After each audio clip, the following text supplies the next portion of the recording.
You can find them on Twitter, you can find them on the gram. After listening to their podcast, you'll be sitting there like, damn, taking their teaching from one level to the next, reaching up to Canada and down looks to different Mexico. in different settings, in different populations. But at the end of the day, we're always playing as a way to achieve whatever goals we're trying to achieve. So, I mean, I guess play not just for kids, clearly. No, play is not just for kids. I would say that the biggest approach that I have that sets me apart from other organizations is the concept of specifically guiding parents, teachers, school administrators, and various types of professionals and adults in their own playful experience. So kids are good at playing. Kids know how to play. Kids enjoy playing. It's a part of their lives. They make it a part of their own lives.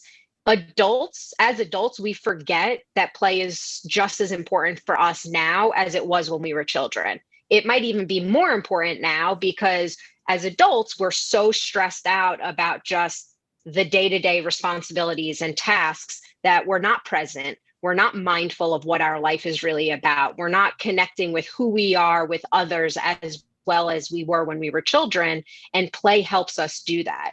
So my approach with Platform to Play is, in order to have an impact on the children and youth of today, is to help the adults in their world recognize the value of play in their own lives so that they can create and model that importance of play, no matter what your age is or what your abilities are. And you figure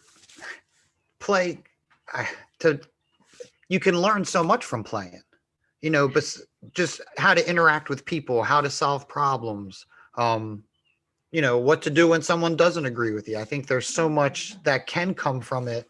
And I guess that's the soft skills that you talk about that you really can't teach per se. Yeah. And that's something, I mean, and it's not novel, right? I mean, this is something we're all familiar with. Everyone knows organized sports are really beneficial because it's being a part of a team, learning how to cooperate, learning how to communicate, how to work with others, and look at the greater good of the team versus just yourself as an individual, right? So that goes with all forms of play. Play, it sparks curiosity. It encourages us to use our imagination and to step outside of our comfort zone.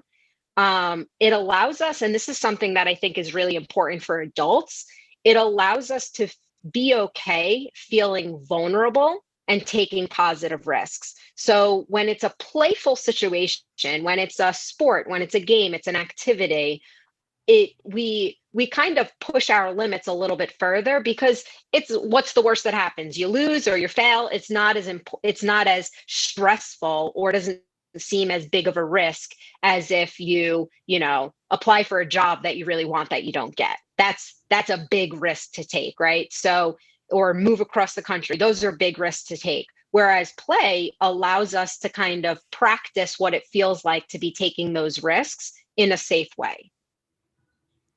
And so when you're talking about play, I mean, I had mentioned this to you before we started to record. Like, I was. Keep up with every new episode by subscribing on Apple Podcasts, Spotify, Google Podcasts, Anchor, or anywhere you listen. Remember to visit teachernerds.com, and that's nerds with a Z. Follow us on Twitter @TeacherNerds and on Instagram @TeacherNerdsPodcast. And thank you for being one of the Teacher Nerds.